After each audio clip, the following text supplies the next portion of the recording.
Olá, segundo ano. Hoje vamos fazer a nossa correção daquele simulado que vocês fizeram, fechando o primeiro semestre. Então, vocês, como já são acostumados, colocaram o nome, distinguiram qual turma vocês pertenciam e responderam as 5 questões. Esse simulado valeria 5 pontos. Então vamos lá, a primeira questão.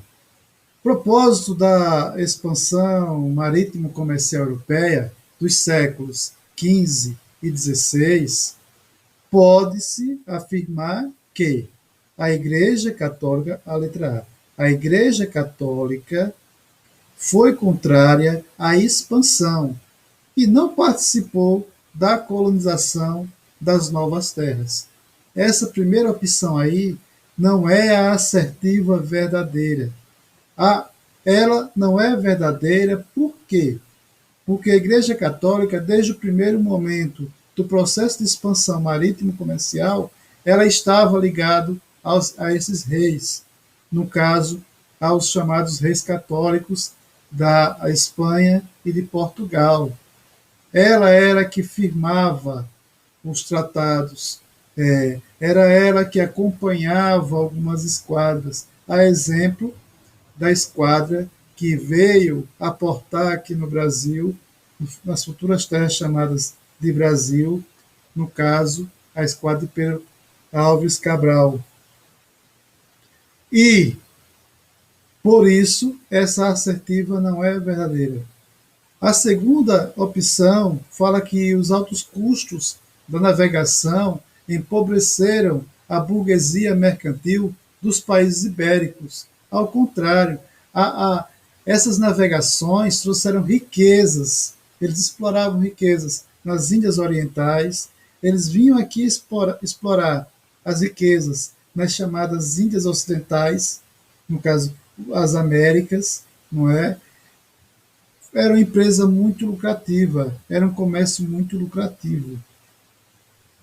Na letra C, fala que a centralização política fortaleceu-se com o descobrimento de novas terras.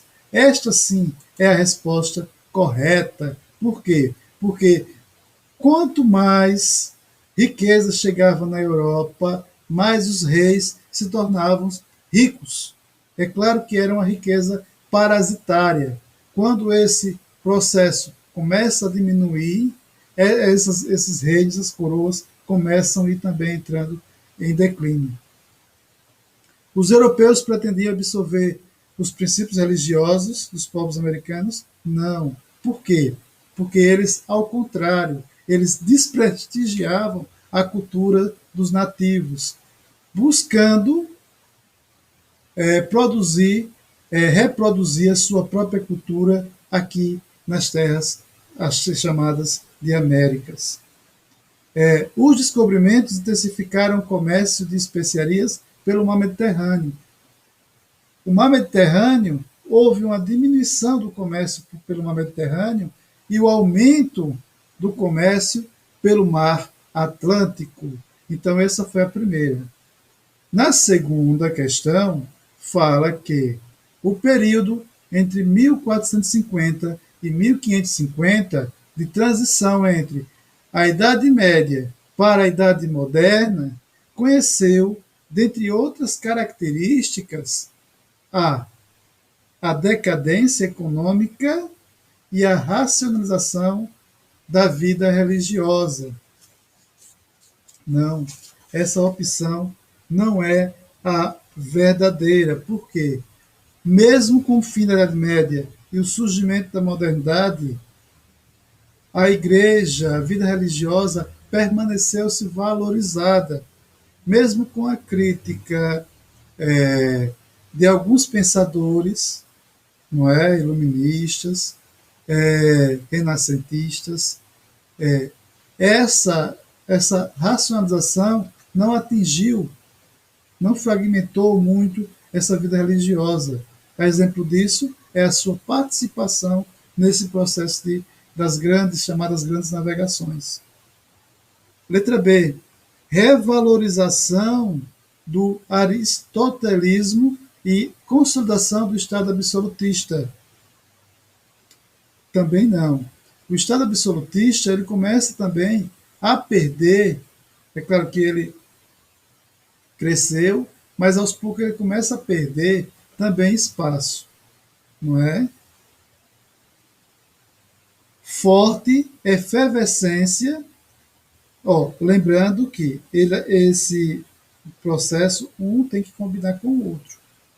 Se um não é e o outro se apresenta como, os dois têm que estar combinando. Por isso que isso aqui não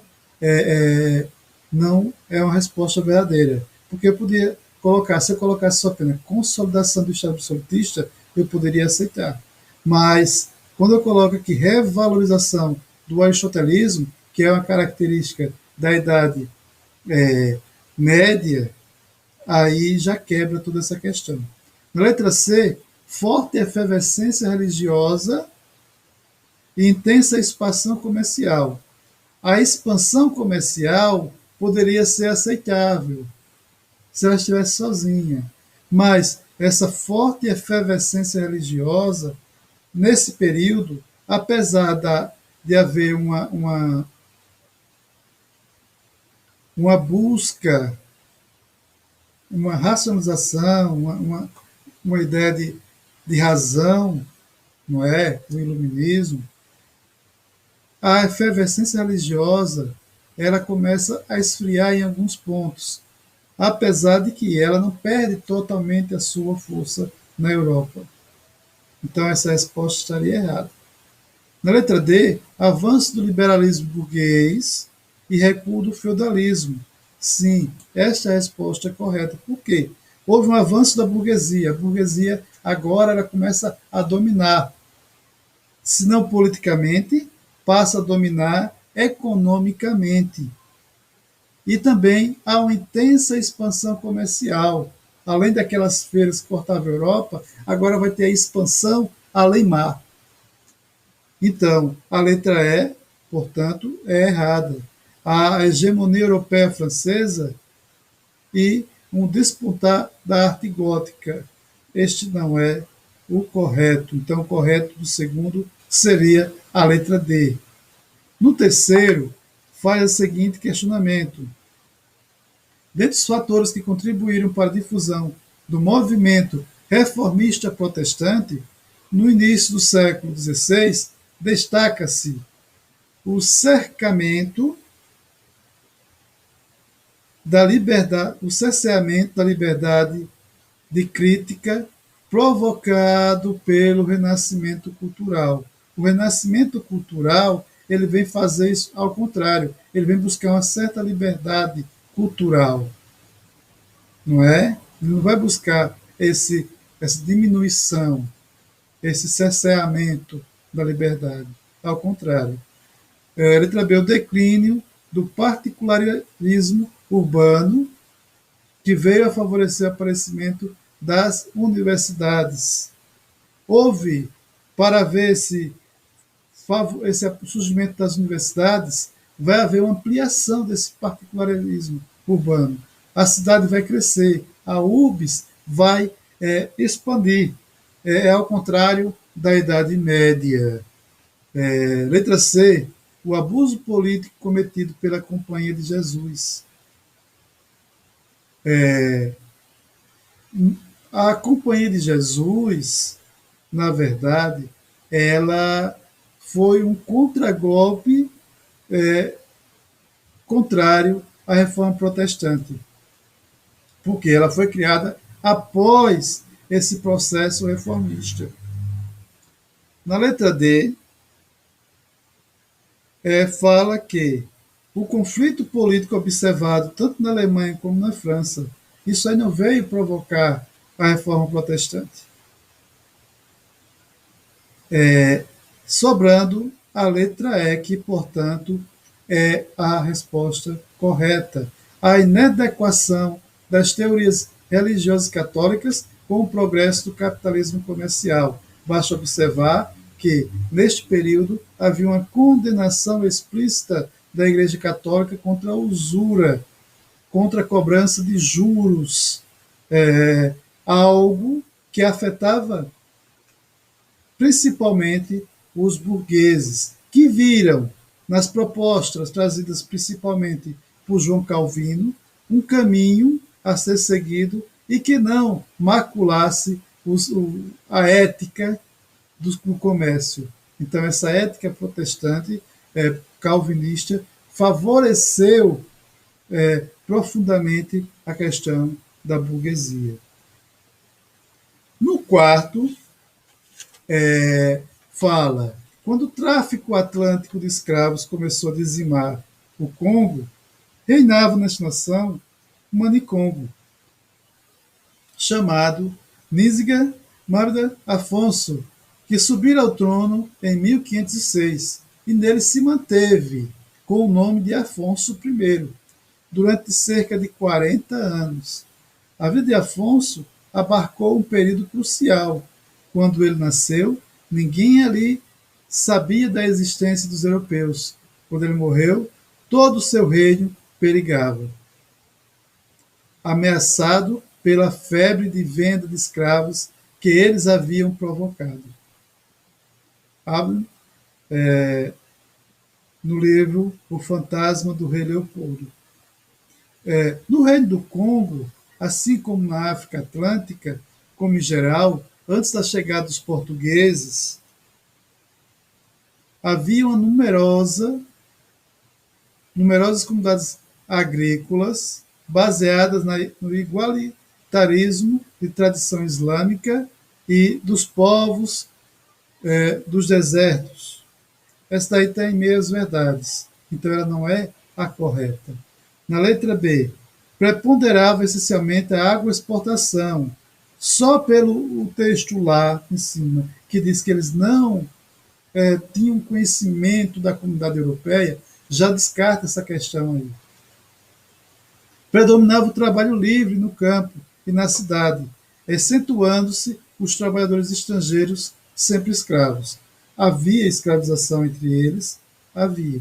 Como também havia na Grécia, como ocorria também lá em Roma Antiga, tanto por guerra quanto por dívida também. Então, essa opção não seria a verdadeira. A letra D. Existia escravidão como a de linhagem, ou seja, o sujeito já nascia conforme a sua origem, de parentesco ou outras formas, mas não se fazia parte de um sistema mercantil. Quando eu falo que não se fazia parte do sistema mercantil, não havia esse comércio de escravos como os europeus propunham. Ou seja, o sujeito era por dívida, ele era escravo enquanto a dívida pendurasse, o sujeito era escravo porque nasceu numa família que era escrava. Por isso que no texto ele fala que eles mesmos provocaram. É essa a observação. E em cima dessa, nós conseguimos chegar como correta a letra D. No quinto fala: no século XVI, a conquista e ocupação da América pelos espanhóis desestimulou a economia da metrópole? Não, pelo contrário. A economia da metrópole, no caso da Espanha, ela ampliou, houve um aumento. Letra B. Contribuiu para o crescimento demográfico da população indígena? Não. Houve uma dizimação da população indígena. Houve um genocídio. A população indígena foi diminuída drasticamente, ou por guerras, ou por doenças, ou sendo executadas. Então está errada a letra B. Eliminou a participação do Estado nos lucros obtidos e beneficiou exclusivamente a iniciativa privada? Também não. A coroa participou ativamente, o Estado participou ativamente dessa empresa mercantil. Então, letra D. Dizimou a população indígena e destruiu suas estruturas agrárias anteriores à conquista. A forma deles plantar, a forma deles cultivar a terra, a forma deles viver a terra, a sua cultura, tudo isso foi destruído. Então, a resposta correta para essa questão é a letra D. Finalizando assim a nossa atividade, que, claro, vocês enviaram. Então, até a próxima correção. Dúvidas, estarei à disposição. Tchau.